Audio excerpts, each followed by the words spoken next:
आज हम बनाएंगे वनीला स्पॉन्ज केक। अक्सर लोगों का कहना है कि उनसे ये केक इस तरह सा जाली सा फोमी सा बिल्कुल नहीं बनता।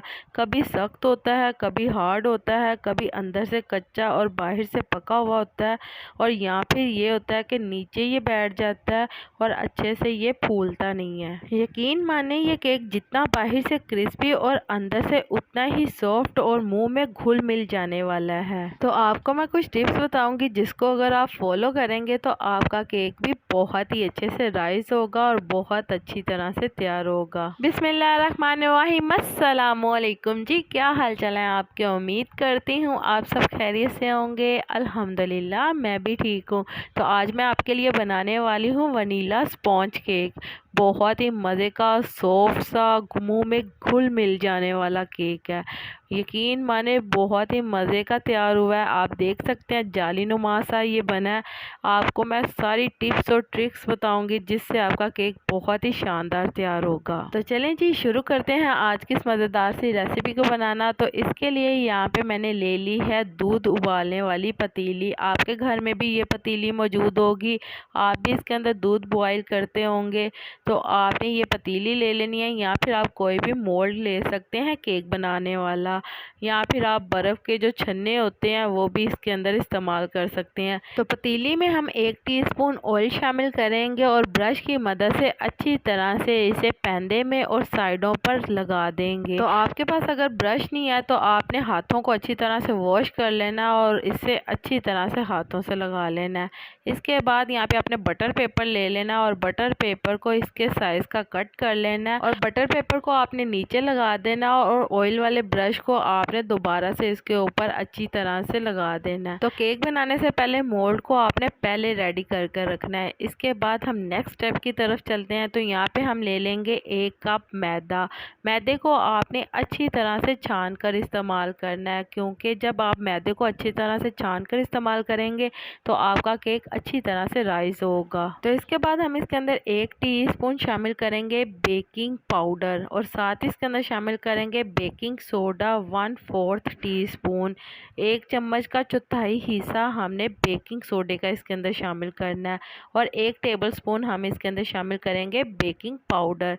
तो ये दोनों चीज़ें आपने बिल्कुल एग्जैक्ट डालनी है, क्योंकि बेकिंग के अंदर हमने कोई भी चीज़ कम ज़्यादा नहीं करनी। तो इसके बाद आपने इन तमाम चीज़ों को अच्छी तरह से पहले मिक्स कर लेना, और ये हम साइड पर रख लेंगे। इसके बाद आपने ब्लेंडर जग ले लेना है। ये ब्लेंडर जग हर घर में मौजूद होता है। तो इसके अंदर हम अंडे शामिल करेंगे 3 अदद। आपने सारे अंडे एक साथ ब्लेंडर जग में नहीं तोड़कर निकालने। एक बाउल में पहले आपने निकाल लेना है 1 अंडा, वो शामिल कर लेना है, फिर दूसरा निकालना है, वो शामिल कर लेना है। इससे अगर आपका दूसरा या फिर तीसरा अंडा खराब निकल आएगा तो आपके बाकी सारे अंडे खराब नहीं होंगे। अगर आप घर पर आमलेट बनाएं या फिर कोई भी काम कर रहे हो अंडों से रिलेटेड, तो आपने ये टिप्स को लाजमी फॉलो करना है। इससे आपके पैसों की बचत होगी। तो चलें जी, ब्लेंडर जग में अंडे शामिल करने के बाद मैंने इसके अंदर आधा कप चीनी शामिल की है। ये मैंने दानेदार इसके अंदर यूज़ की है, आपने पाउडर बिल्कुल नहीं इसके अंदर लेनी। तो जब हम अंडों के साथ चीनी को अच्छी तरह से ब्लेंड करेंगे तो अंडों के साथ जो चीनी है वो अच्छी तरह से डिज़ोल्व हो जाएगी। तो अच्छी तरह से हम इसे ब्लेंड कर लेंगे 2 मिनट के लिए। यहाँ पे आप देख सकते हैं ये अच्छी तरह से ब्लेंड हो गया है। इसके बाद हम इसके अंदर 1/2 कप ऑयल शामिल करेंगे। ये मैंने कुकिंग ऑयल इसके अंदर शामिल किया है, और साथ ही इसके अंदर 1 टीस्पून शामिल कर देंगे वनीला एसेंस। ये अंडों की स्मेल को ख़त्म करेगा। तो आप चाहें तो इलायची का पाउडर बनाकर भी इसके अंदर इस्तेमाल कर सकते हैं अगर आपके पास वनीला एसेंस नहीं है। तो चलें जी, यहाँ पे हम इन तमाम चीज़ों को अच्छी तरह से ब्लेंड कर लेंगे। तो आपने एक बात का लाजमी ख्याल रखना है, ये जितनी भी चीज़ें आपने इसके अंदर शामिल करनी है वो आपने सारी की सारी रूम टेम्परेचर पर लेनी है। तो अगर आप फ्रीज़र में रखे हुए अंडे इसके अंदर इस्तेमाल कर रहे हैं तो केक बनाने से पहले अंडों को आधा घंटा पहले निकाल कर बाहर रख लें। तो चलें जी, यहाँ पे हमने सारे का सारा बैटर निकाल लेना है। एक बाउल के अंदर आपने बिल्कुल ज़ाया नहीं करना, सारा इसके अंदर शामिल कर लेना है। इसके बाद हमने जो मैदा, बेकिंग पाउडर और बेकिंग सोडा छान कर साइड पर रखा था वो हम थोड़ा थोड़ा कर कर इस बैटर के अंदर शामिल करेंगे और इसे अच्छी तरह से मिक्स कर लेंगे। तो चलें जी, यहाँ पे हमने थोड़ा थोड़ा कर कर इसके अंदर शामिल करना है। एकदम से अगर आप सारा इसके अंदर शामिल कर लेंगे तो ये एकदम से गुठलियाँ बन जाएंगी, इसलिए हम इसे थोड़ा थोड़ा कर कर शामिल करेंगे और इसे अच्छी तरह से मिक्स कर लेंगे। आपके घर पर विस्पर होगा, आप विस्पर ले लें और विस्पर की मदद से अच्छी तरह से इसे मिक्स कर लें। इसके बाद आपने इसके अंदर 2 से 3 टेबल स्पून दूध शामिल कर लेना है। ये बॉयल किया हुआ दूध था, ये मैंने इसके अंदर 2 टेबल स्पून शामिल किया। तो यहाँ पे हम इसके अंदर थोड़ा सा फूड कलर शामिल करेंगे। यहाँ पे मैंने येलो फूड कलर लिया, ये ऑप्शनल है, अगर आप चाहें तो इसके अंदर इस्तेमाल कर लें। इससे बहुत ही खूबसूरत सा कलर आएगा हमारे केक के अंदर, तो आप चाहें तो शामिल कर लें। अगर आपके पास नहीं है तो आप इसे स्किप भी कर सकते हैं। तो चलें जी, यहाँ पे हमने बैटर को अच्छी तरह से मिक्स कर लिया। तो यहाँ पे हमने जो मोल्ड को रेडी करके रखा हुआ था पहले से, इसके अंदर हम ये सारे का सारा बैटर डाल देंगे। तो यहाँ पे आप देख सकते हैं कितना स्मूथ बैटर हमारा रेडी हुआ है। इस तरह से आपने इसकी कंसिस्टेंसी रखनी है, बहुत ज़्यादा पतला ना हो और बहुत ज़्यादा गाढ़ा ना हो। तो इस तरह से रनिंग सी स्मूथ सी कंसिस्टेंसी आपने अपने बैटर की रखनी है। तो चलें जी, ये हमने इस मोल्ड के अंदर शामिल कर लिया।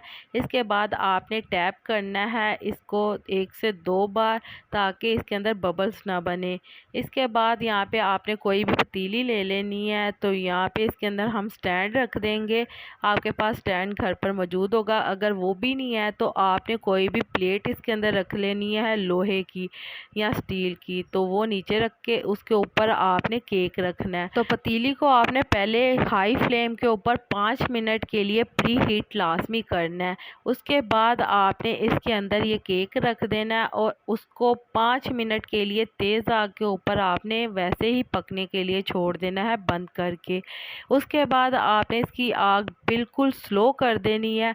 यहाँ पे आप देख सकते हैं इस तरह से स्लो आग के ऊपर आपने इसे पकने के लिए छोड़ देना है 40 से 45 मिनट के लिए। तो यहाँ पे आप देख सकते हैं हमारा बहुत ही मज़ेदार सा केक जो है वो रेडी हो चुका है। आपको मैं दिखा सकती हूँ, बहुत ही मज़े का तैयार हुआ है और बहुत ही अच्छी तरह से ये राइस हुआ है। तो बहुत ही सॉफ्ट और मुंह में घुल मिल जाने वाला हमारा मज़ेदार सा केक तैयार हो चुका है। तो चलें जी, अब हम इसे चेक कर लेते हैं। तो आपने कोई भी टूथपिक ले लेनी है या फिर आप छुरी भी ले सकते हैं और उसकी मदद से भी इसे चेक कर सकते हैं। तो आप देख सकते हैं हमारी जो स्टिक है वो बिल्कुल साफ़ निकली है। तो चलें जी, ये बहुत ही गर्म है, तो आपने बहुत ही ध्यान से और एहतियात के साथ इसे बाहर निकालना है, कहीं आपका हाथ ना जल जाए। तो आप देख सकते हैं हमारा बहुत ही मज़ेदार सा केक जो है वो रेडी हो गया है। अब आपने इसे ठंडा होने के लिए रख देना है, ताकि ये अच्छी तरह से ठंडा हो जाए और ठंडा होने के बाद हम इसे डीमोल्ड कर लेंगे। तो चलें जी, हमारा जो केक है वो ठंडा हो चुका है। इसके बाद आपने कोई भी छुरी ले लेनी है और साइडों से आपने इस तरह से इसे निकाल लेना है। तो यहाँ पे इस तरह से कर लेना है ताकि ये आसानी से हमारा केक बाहर आ जाए। तो हमने इसके नीचे बटर पेपर लगाया था। जिन लोगों के पास बटर पेपर नहीं है वो लोग भी परेशान बिल्कुल ना हो, वो भी ये मज़ेदार सा केक बना सकते हैं। पतीली के अंदर ऑयल लगा लें, ऑयल लगाने के बाद मैदा डस्ट कर लें और डस्ट करने के बाद एक्स्ट्रा मैदा वो बाहर निकाल लें, तो वो भी ये केक इस तरह से बना सकते हैं। तो चलें जी, हम ये मोल्ड के अंदर से केक को बाहर निकाल लेते हैं। तो ये देखें आप, बहुत ही मज़ेदार सा हमारा केक रेडी हो चुका है। तो चलें जी, यहाँ पे आप देखें बहुत ही सॉफ्ट है, बहुत ही क्रीमी, मुंह में घुल मिल जाने वाला है। तो चलें जी, अब हम इसका बटर पेपर उतार लेते हैं। तो आप देख सकते हैं नीचे से भी केक हमारा बहुत ही अच्छी तरह से राइज हुआ है और बहुत ही प्यारा सा इसके ऊपर कलर आया है। तो बटर पेपर सारा हम इसके ऊपर से उतार देंगे। तो नीचे से भी बहुत ही अच्छे से कलर इसके ऊपर आया और ऊपर से भी आप देख सकते हैं बहुत ही खूबसूरत कलर आया है। बहुत ही सॉफ्ट है, बहुत ही स्पॉन्जी है, बहुत ही मुंह में घुल मिल जाने वाला है। आप देख सकते हैं नाइफ़ कितनी इजीली इसके अंदर से मूव हो रही है, बहुत ही आसानी से कट हो रहा है, बहुत ही मज़े का तैयार हुआ है। यकीन मानिए बहुत ही मज़े का बना है और जाली नुमा सा ये केक बहुत ही अच्छी तरह से राइस हुआ है। कोई भी ये बैठा नहीं है, कोई भी हार्ड नहीं है। आप देख सकते हैं कितना ये सॉफ्ट है, मुंह में घुल मिल रहा है। यकीन माने बहुत ही मज़े का तैयार हुआ है। तो चलें जी, उम्मीद करती हूँ मेरे प्यारे प्यारे व्यूवर्स को मेरी आज की मज़ेदार सी केक की ये रेसिपी पसंद आई होगी। अगर पसंद आई है तो मेरी वीडियो को लाइक कर दें, और अगर आप मेरे चैनल पर नए हैं तो काइंडली मेरे चैनल को सब्सक्राइब कर लें, ताकि आने वाली तमाम वीडियो का नोटिफिकेशन आपको बर वक्त मिल सके। अल्लाह ताला आपको बहुत सारी खुशियाँ अता करे, आपके रिज़्क़ में ढेरों ढेर बरकत अता करे, आपको मक्कातुल मुकर्रमा मदीनातुल मुनव्वरा की हाज़िरी नसीब करे। आमीन सुम्मा आमीन। तो इसी के साथ मुझे भी अपनी दुआओं में याद रखिएगा। मिलती हूँ आपसे एक और मज़ेदार रेसिपी के साथ एक और नई वीडियो में। तब तक के लिए मुझे दीजिए इजाज़त। अल्लाह हाफिज़।